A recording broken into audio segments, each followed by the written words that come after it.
Retirement was supposed to be the reward. 31 years of punching a clock, managing ungrateful coworkers, and surviving office politics sharp enough to draw blood. And at the end of it all, I got my prize. A lake house in Pinehurst. 3 bedrooms, a wraparound deck, and more silence than I'd heard in 3 decades. Amanda and I had saved for it longer than some of our neighbors had been alive. We drove up on a Saturday morning in October, stood on that deck together, and watched the fog lift off the water. She squeezed my hand. I didn't say anything.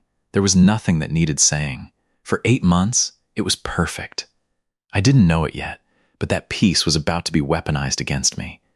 Welcome to Real's Dad Truth. Before we continue with today's story, please take a moment to support us by giving this video a like and subscribing to the channel. Your support means the world to us and gives us the motivation to bring you more powerful and emotional stories every single day. We would also love to hear your thoughts. Please share your feelings, opinions, or reactions in the comments below, and don't forget to include the hashtag #RealsDadTruth. Thank you so much for being here, for listening, and for becoming a part of our story-loving community. Our daughter Isabella had married Stuart 2 years prior. I'll be honest, I'd had reservations. Not the kind I aired at the wedding because I'm not a man who lights fires in his own house. But Stuart had a particular talent I'd clocked early. He said things in a tone that made them sound like facts when they were actually requests, like there was no version of reality where you'd say no.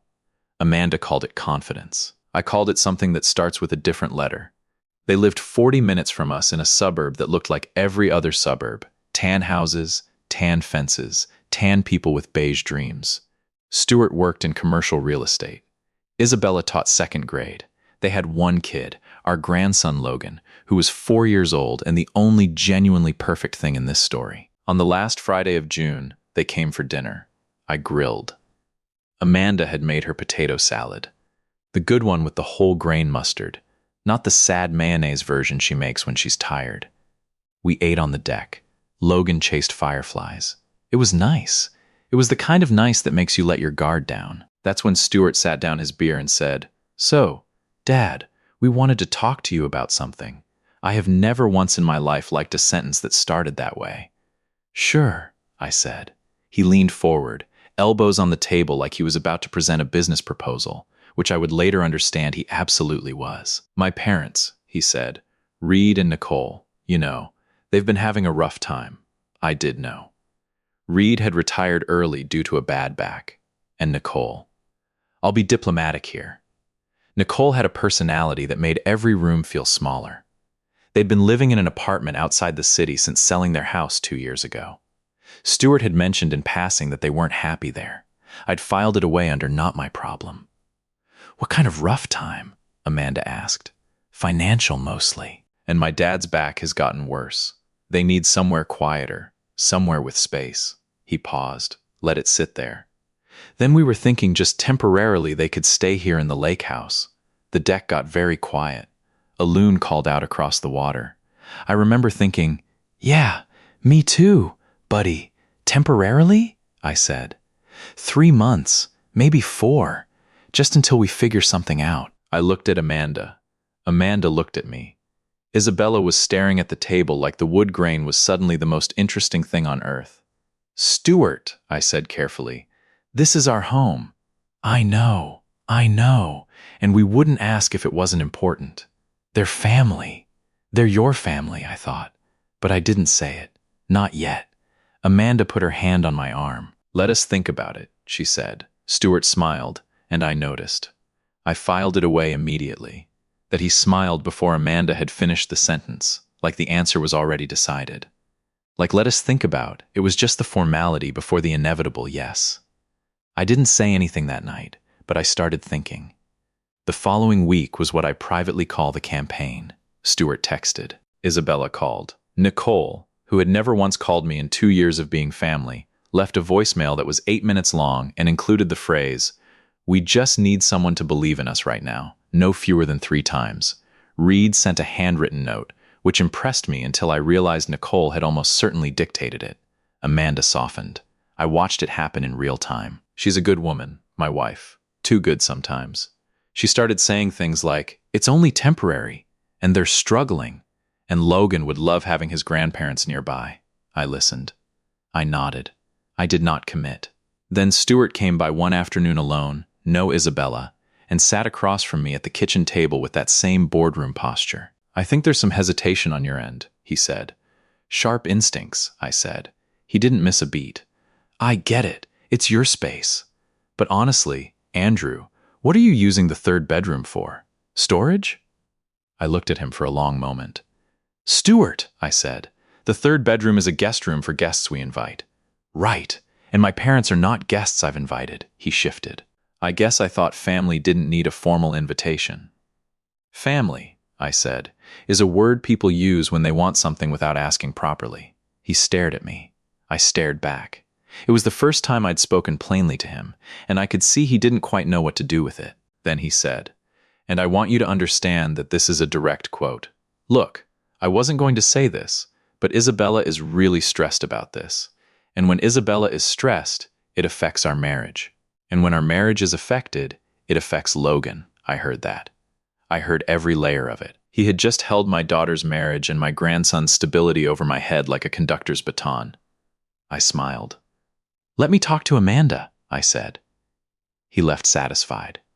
I stood at the window and watched his car disappear around the bend, and I made a decision I have not regretted for a single second since. I said yes, but not before I made a phone call.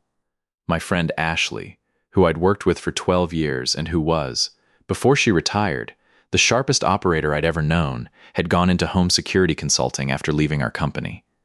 I called her the evening after Stuart's visit. "I need cameras," I said. "Good ones, the kind that catch everything inside or out." "Both. And I need them installed before the guests arrive." Discreetly. There was a pause. Then Ashley said, "Andrew, what are you planning?" "I'm not planning anything," I said. "I'm documenting." She laughed. It wasn't a short laugh. Ashley came out 3 days later with her colleague. They installed 6 cameras total, 1 at the front door, 1 in the main living area, 1 in the kitchen, 1 covering the back deck, 1 at the foot of the stairs, and 1 covering the driveway. All connected to an app on my phone and a cloud server. All motion activated, all with audio. Legal in our state, I checked.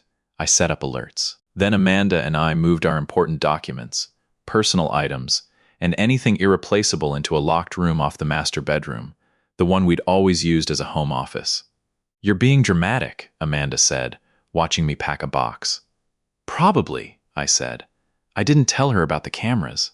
Not yet. Not because I was hiding anything from her. I never do. But because I knew if she was aware, she'd act differently, and I needed everyone to act naturally. I didn't know it then, but those cameras were going to save us. Reed and Nicole arrived on a Thursday. Nicole walked in and immediately said, "Oh, this is charming." The way she said charming made it sound like a polite synonym for something smaller than she expected. She touched things as she walked through. The curtains, the countertops, the frames on the wall, like she was appraising them. Reed was quieter. His back was genuinely bad. He moved carefully, and I felt a small, grudging sympathy for that. He thanked me for having them. His handshake was firm. I could work with Reed. Nicole was the problem. Within 48 hours, she had rearranged the furniture in the living room. I came downstairs Saturday morning, and the couch was against a different wall, and the armchair I'd had since 2019. The good reading chair, the one that took 6 months to break in, was pushed into the corner at a 90 degrees angle that made it face a wall. "Nicole," I said with exceptional patience, "did you move the furniture?"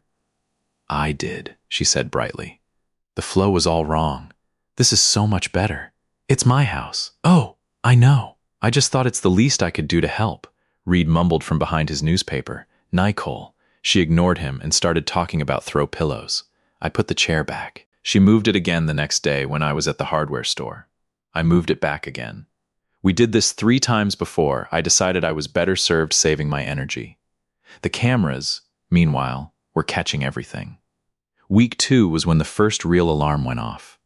I was sitting on the deck with my coffee, 6:15 in the morning, my sacred hour, when my phone buzzed. Motion alert, kitchen camera. I opened the app. Nicole was on the phone, standing at my kitchen counter, speaking in that particular low-register voice people use when they think no one can hear. I turned up the volume. I'm telling you, there's so much space here. The third bedroom is just sitting empty now that we're in it. But Andrew's got this whole locked room off the master that I'm sure has. I listened. Reed's talking about his back. But honestly, this is the best he's felt in years. If we play it right, Stu, I think we could make this work long term. He's retired. He and Amanda travel. Half the time, the house would basically be, I put the phone down. I sat very still. A heron landed at the edge of the dock. It stood there absolutely motionless, staring at the water with the patience of something that had decided to wait. Long term. Play it right. I went back inside and made a second cup of coffee. I didn't say a word to Nicole. I smiled when she said good morning. I asked if Reed needed anything for his back. I was so pleasant it probably should have terrified her. I texted Ashley. You're going to want to hear what I'm collecting, she responded. Save everything. By week 3, the pattern was clear. Stuart visited often, more often than felt casual. He and Nicole had long conversations on the back deck that they clearly believed were private. They were not. Audio was excellent out there. There was a reason I'd placed the camera at the upper corner of the eave. What I heard cumulatively over the course of those sessions was that Nicole believed Amanda and I would come around to a permanent arrangement. Stuart had apparently told her that they just need time. Isabella, for her part, was not mentioned as being involved in this plan, which told me she probably wasn't, and that her stress and marriage had been a lever Stuart had pulled without her knowledge. Reed had been promised by Stuart that this was a temporary situation. Reed thought 3 months. He said so to Nicole in a conversation she clearly thought was private. Nicole told him to stop being so rigid. Reed said something I won't repeat here, but it rhymed with forget this, and walked back inside. I was starting to genuinely feel for Reed. One evening, I was on the dock alone. Reed came down and sat in the other Adirondack chair slowly, carefully because of his back. We sat in silence for a while. Then he said, I want you to know I didn't ask for this. I know, I said. Nicole has ideas, he said, which was, I suspected, the most diplomatic thing Reed had ever said in his life. Stuart has ideas, too, I said. Reed looked at the water. He gets that from her side. We sat there a little longer. Then I said, Reed, I want to ask you something, and I need you to answer honestly. All right. Did Stuart tell you that Amanda and I had agreed to this long term? A long pause. He said you were open to it. There it was. We weren't. I said, we aren't. Reed looked at me. Something passed over his face. Not quite shame, but the expression of a man who has suspected something for a while and just had it confirmed. I see, he said. We didn't talk about it more that night. We didn't need to. The moment everything broke open came in week 5. I was at the grocery store with Amanda when my phone lit up. Living room camera motion. I opened the app. Stuart was in my house. He hadn't called. He hadn't texted. He just let himself in. Apparently, Nicole had given him a key to our house. A key she'd found on the hook by the door. A key I hadn't yet thought to reclaim. And he was walking through the living room with a measuring tape. A measuring tape. Nicole was talking while he measured. The wall here comes down. This room easily becomes 2 spaces. If you open the kitchen, Stuart, that was Isabella's voice. I felt a cold flood of relief followed immediately by the sick realization that my daughter was there in my house uninvited while they were planning a renovation. I don't think it's fine. They're not home. That doesn't make it fine, Stuart. This is about family. I watched my son-in-law measure my living room wall with a tape measure while his mother talked about which walls weren't load-bearing. Amanda was standing next to me in the produce aisle.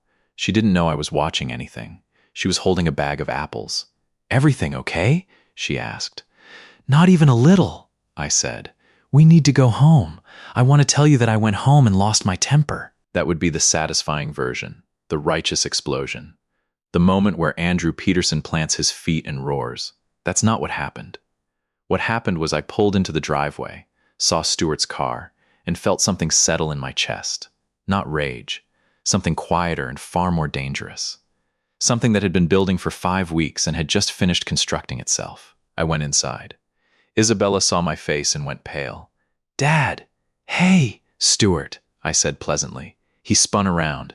tape measure still in his hand. For a half second, he looked like a man who'd been caught, and then the professional smoothness came back, like a lid dropping over something. "Andrew, we were just measuring." A beat. "Just getting some ideas together." "For my house," I said. "For?" "Well, yes, we thought down the road." "Stuart," I smiled. "How about we sit down?" We sat. Amanda was reading the room. She was watching me the way she watches me when she knows something is happening and she's deciding whether to intervene. I gave her a small look. She stayed quiet. "I have something to show all of you," I said. I pulled out my phone, pulled up the app, and played them the recording of Nicole's phone call from week 2. The kitchen went silent. Nicole's face did something complicated and athletic. "That's," Stuart started. "Legal," I said, "in this state." "Yes, single-party consent. And since it's my house with cameras, I installed and disclosed in my property rights documentation." I paused. "Well, documented is the word I'd use." "You've been recording us?" Nicole said. "I've been documenting my own home, which is something I started doing," I said, "after I was told my own family needed 3 or 4 months and then caught you telling your son the plan was long-term." Isabella looked at Stuart. The look on her face was not a look I'd seen before. It was the look of someone doing arithmetic fast and not liking the answer. "Stu," she said quietly. "Isabella, did you tell them it was temporary?" "Look, the plan evolved. It looked like the plan evolved. Did you tell me it was stressful for me because of my marriage?" Stuart's jaw tightened. "You used me," Isabella said, not loud, worse than loud. Then I told them the rest. I told them about the measuring tape conversation. I played that recording, too. I told them about the key. The key Nicole had taken from my own hook without permission and distributed to her son. I told them what Reed had told me on the dock, that Stuart had said we were open to it long-term before we'd agreed to any such thing. I did not raise my voice once. I watched Stuart try to manage the room, watched him redirect, pivot, soften. He was good, I'll give him that. But there's no pivot that works when the other person has audio. At some point, Nicole said, "I think you're being very cold, Andrew." "I think," I said, "that you sat in my kitchen and called my house real estates on a phone call you thought was private. So I want to be careful with the word cold." Reed had come in at some point and was standing in the doorway. He looked at me and gave the smallest nod. It wasn't agreement exactly. It was acknowledgement. Then I said the thing I'd been building to for 5 weeks. "You have 2 weeks to find other arrangements," Stuart said. "You can't be serious." I have never been more serious about anything that didn't involve a mortgage. "Isabella, don't," Isabella said. "This is family," Nicole said. "Yes, I agree," I said. "And family doesn't move into a person's home uninvited, plan unauthorized renovations, and lie about the terms of an arrangement. That's not family, Nicole. That's a takeover." The next 2 weeks were not quiet. Stuart tried 3 separate approaches: appeal to Isabella, appeal to Amanda, and what I can only describe as an attempted guilt construction. A carefully assembled argument that my refusal to house his parents permanently was a rejection of their family unit, their marriage, their child, and possibly Western civilization. Amanda, by this point, had watched the recordings herself. All of them, including the deck conversations, including Nicole explaining to Stuart that Amanda was the softer one, and that if you work on her, it'll come around. Amanda is many things. Soft is not one of them. "Get out of my kitchen," she told Nicole on day 10 in a tone I had never heard from her in 34 years of marriage and hope I never hear directed at me. Nicole got out of the kitchen. Isabella came to see me alone on day 12. We sat on the dock. "I didn't know," she said, "about the long-term thing, about what he told me. I want you to know that." "I know," I said. "I'm angry at him. That's between you and Stuart. Are you angry at me?" I looked at my daughter. I thought about her at 4 years old chasing fireflies. I thought about her at 17 asking me to teach her to drive. I thought about the look on her face when she'd said, "Did you use me?" to her husband. "No," I said, "not at you." She put her head on my shoulder. We sat there for a while. "Dad," she said quietly, "I think I need to have some conversations." "I think that's a good idea," I said. Moving day came on a Tuesday. I was on the deck with my coffee, 6:15 my hour, when Reed came and found me. He had a bag in his hand. He set it down and held out his hand. "I owe you an apology," he said. You don't. I do. I should have pushed back harder on the timeline. I suspected things were off, and I let Nicole manage it because it's easier than arguing. He paused. That was cowardly. You've got a bad back, I said. Pick your battles. Something like a smile crossed his face. You're decent. Peterson. Don't tell anyone. He left. Nicole walked past me to the car without speaking. She had the expression of a woman storing a grievance for future use. I stored one right back. Stuart came last. He stood at the door to the deck, keys in his hand. I hope, he said, that this doesn't have to define us.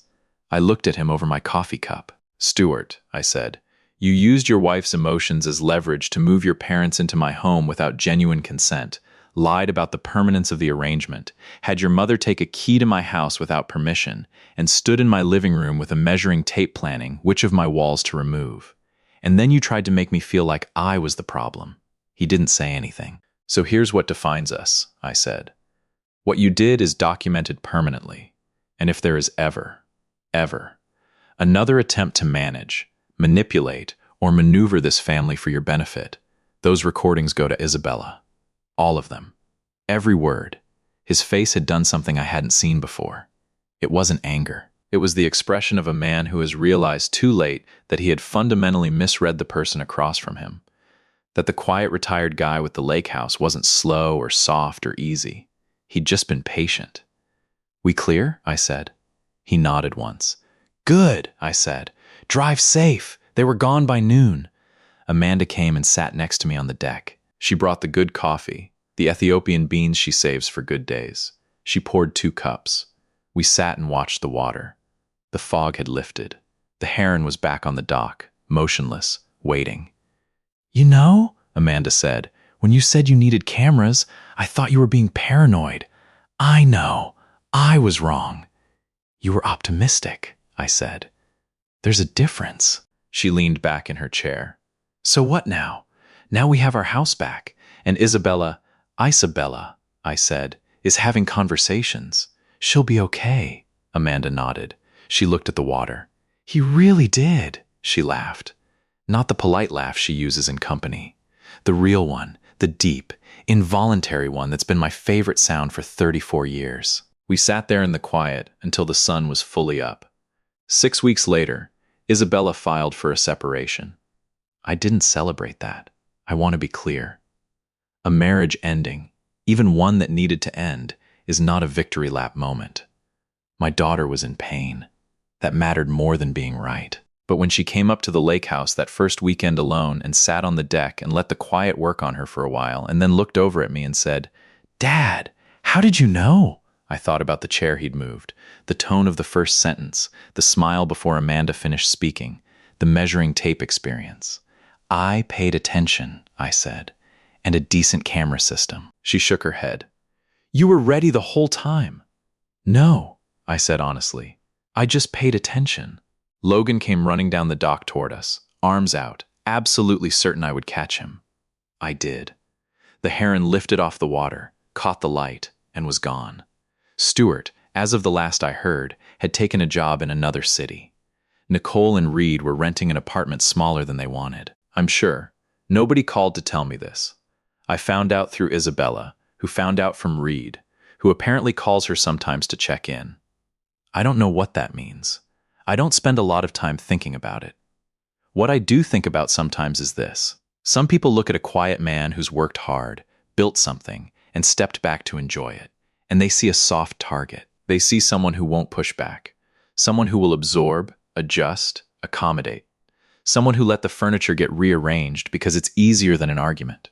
What they don't see, what they can't see, because quiet people don't advertise it, is that the patience isn't weakness. It's preparation. It's documentation. It's 6 cameras and a cloud server and an audio file with your name all over it. It's knowing that the longer you wait, the more rope they use. Retirement, it turns out, is still a reward. You just have to protect it. The lake house is quiet again. The chair is back where I like it. Amanda made her good potato salad last Saturday, and we ate it on the deck while Logan chased fireflies and the water reflected the last of the evening light and nobody measured any walls. It was, in every way that matters, perfect.